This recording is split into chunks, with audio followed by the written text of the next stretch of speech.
Prabowo sebenarnya tidak merdeka untuk menentukan langkah-langkah. Misalnya Prabowo pernah mengatakan untuk menunda anggaran IKN begitu ya. Tiba-tiba kemarin muncul hampir lebih dari 10 triliun. Sudah dibuka lagi. Dibuka lagi pintu untuk anggaran IKN. Itu kan kenapa?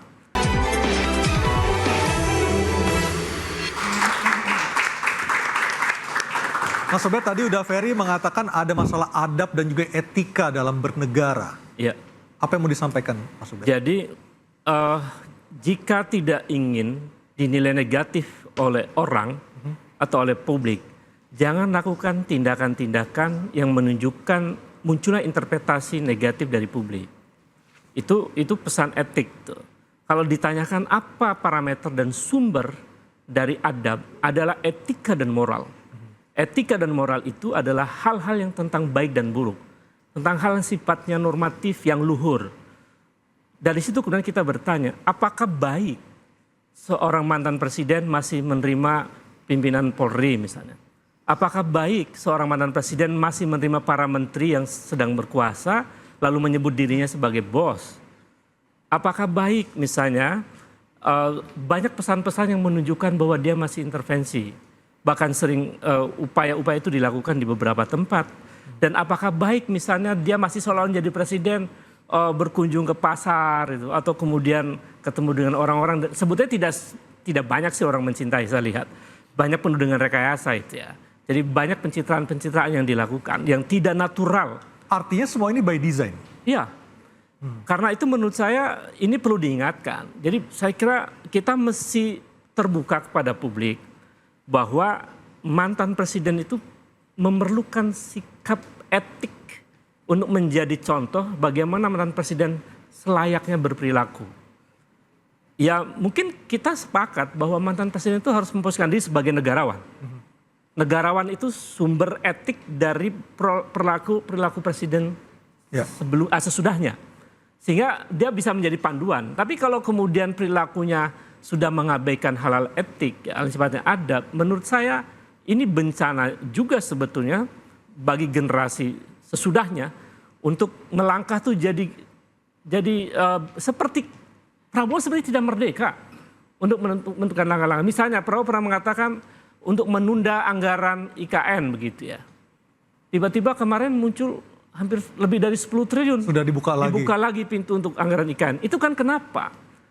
Jadi ketika Prabowo bersilaturahmi dengan Megawati, Jokowi seperti melakukan konsolidasi. Jadi ini ada apa? Jadi perilaku-perilaku itu yang menimbulkan interpretasi. Kalau tidak mau diinterpretasi negatif, ya jangan lakukan itu. Kan sesederhana itu. Saya punya poin tambahan, angka-angka ya. Dari 5 bulan berkuasa, pertemuan Presiden Joko Widodo dan Pak Prabowo itu kebanyakan. Lebih dari 5 kali pertemuan, bayangkan. Kalau kita lihat catatan dengan mantan presiden yang lain, berapa kali pertemuan? Mungkin cuma lebaran doang ketemu. Ya, dan di titik ini kita bisa melihat bahwa ada upaya membangun intervensi yang tidak bagus. Padahal tugas mantan presiden yang mendukung presiden adalah memastikan dia punya ruang besar ya. Jangan tiap hari mau bertemu presiden.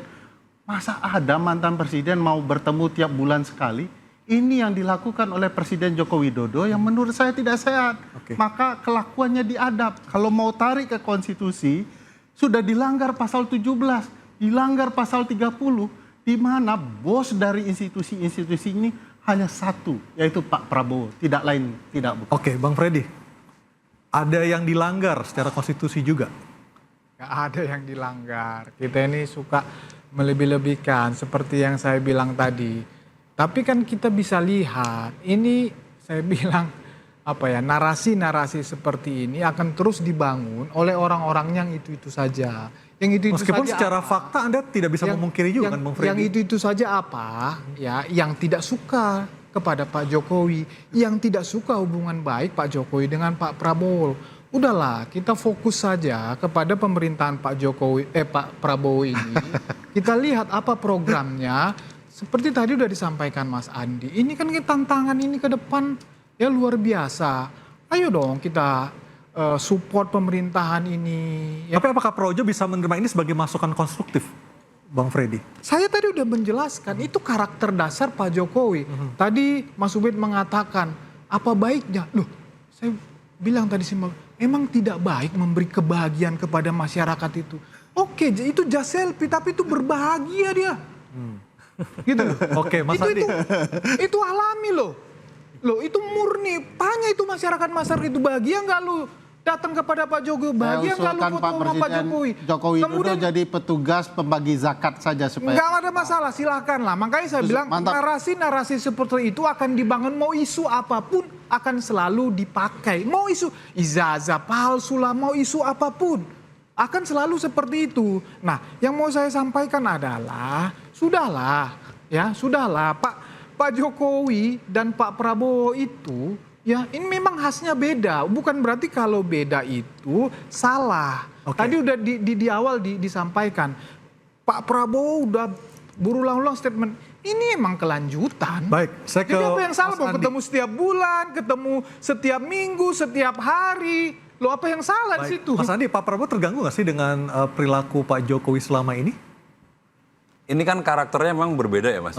Jadi mantan-mantan presiden ini kan Bu Mega ini setelah selesai lebih banyak ke kebun anggrek gitu. Pak SBY ya melukis, bikin Nyiptain lagu, main gitar. Pak Jokowi ini sukanya mungkin ya bertemu masyarakat. bertemu Pak Prabowo juga suka. Nah, ini karakter mantan presiden kita. Jadi kesibukan setelah pensiun ini kan memang lain-lain gitu. Jadi Pak Jokowi kan suka itu tadi ya bertemu masyarakat ya. Memang itu tadi Bang Freddy udah sampaikan. Kalau Pak Prabowo terganggu atau enggak ya, sebenarnya soal terganggu atau enggak ini kan terkait dengan program pemerintah yang beliau pimpin ya. Selama ini saya tidak melihat Pak Prabowo terganggu, itu saja. Jadi meskipun beberapa hal sedikit ada mungkin ya usulan-usulan ya, misalnya kayak IKN. Ini kan belum jadi juga, tadi mobilnya ditunda. Jadi prioritas beliau adalah karena anggaran ini diprioritaskan untuk pembangunan manusia, nah, beliau lebih tekankan untuk itu, misalnya itu. Nah sisi yang lain adalah Pak Prabowo ini enggak suka bicara di media Mas. Jadi artinya begini, beliau sendiri sampaikan kinerja berbasis bukti, jadi evidence based performance ya, beliau sudah sampaikan di istana. Jadi misalnya nih kayak MBG, peluncuran pertama kali perdana, beliau nggak turun di sekolah, malah Pak Gibran yang Pak Wapres yang ke sekolah. Bukankah itu bisa diartikan Ini memberikan contohnya aja. panggung ya kepada yang Iya, nanti mungkin jadi contohnya kompetitor misalnya ya? kejaksaan, sekarang udah mulai kinerjanya mulai bagus, mulai sikat-sikat kejahatan, ya kolega di penegakan hukum, hakim pun disikat sama kejaksaan. Beliau nggak perlu tampil gitu, meskipun di awal-awal sudah dikumpulkan. Tidak hanya jaksa agung saja, jaksa muda pun di ini tuh. Jadi mereka pimpin sendiri, ya tapi kan nggak perlu. Makanya itu dia. Jadi Pak Prabowo ini, maka Pak Prabowo itu yang sampaikan. Keberhasilan itu ada sumbangsi Pak Jokowi dalam hal apa dia pernah bicara soal upaya pemberantasan korupsi yang sudah keras itu. Maka itu, usulan maka itu tidak. Itu kerja pribadi Pak Prabowo atau memang usulan dari Pak Jokowi? ya kerja Pak Prabowo sebagai Ya presiden. udah, berarti tidak perlu lagi Pak Jokowi. Jadi itu yang saya mau katakan. Artinya Pak Prabowo ini adalah tetap beliau memimpin pemerintahan dengan mandiri, tidak ada intervensi dari pihak lain, tidak ada intervensi dari pihak lain gitu. Itu dipastikan benar ya? Saya pastikan demikian. Tapi Karena Pak sering Prabowo bertemu ya. ini, Tapi sering bertemu. ya sering bertemu kan mungkin itu tadi ya, karena mohon bertemu masa ditolak Saudara sebagai Mas mantan Andi, presiden. Kalau saya tanya apakah Kalaupun ini Bu mengganggu, Mega pasti minta ketemu Mas Andi pun tidak pasti bilang akan itu diterima. mengganggu. Pak SBY Tapi mau bertemu faktanya, pun mana akan ada diterima. Nahkoda diikut Gitu. campuri oleh mantan nahkoda. Nggak ada Perahu intervensi. bisa kacau. Nggak Tapi dicampur tiap tangan. hari gitu ya. Sampai sekarang Jujur pun nggak saja ada ini bukti kesempatan. bahwa Jauh-jauh presiden lah projo sekarang sedang gitu ya. memimpin ini diintervensi oleh pihak lain. Itu saya pastikan nggak ada, Mas. Ya. Contoh banyak sekali. Misalnya konsultan-konsultan politik udah tobat itu. Dari dulu menasihat ini nggak bisa. Jadi karena dia ini otentik. Dulu waktu kampanye 2014, maaf nih Pak Jokowi suruh pakai Innova, Pak JK Pak Innova. Beliau disarankan Pak suruh pakai Innova. Wah, nggak. Saya udah terbiasa pakai Lexus. Ngapain harus mengubah kayak gitu? Ya, karena Pak Itu Jokowi namanya pencitraan. berpura-pura gitu. Jadi sekarang harus Otentik saja. Itu poin bagus, Mas apa Andi. yang disampaikan Pak Karena Prabowo, Pak Jokowi program sering apa pakai yang Innova kampanye, disampaikan, ya tapi itu aja, setelah jalan aja. selesai ketemu Pak Prabowo pakai BMW.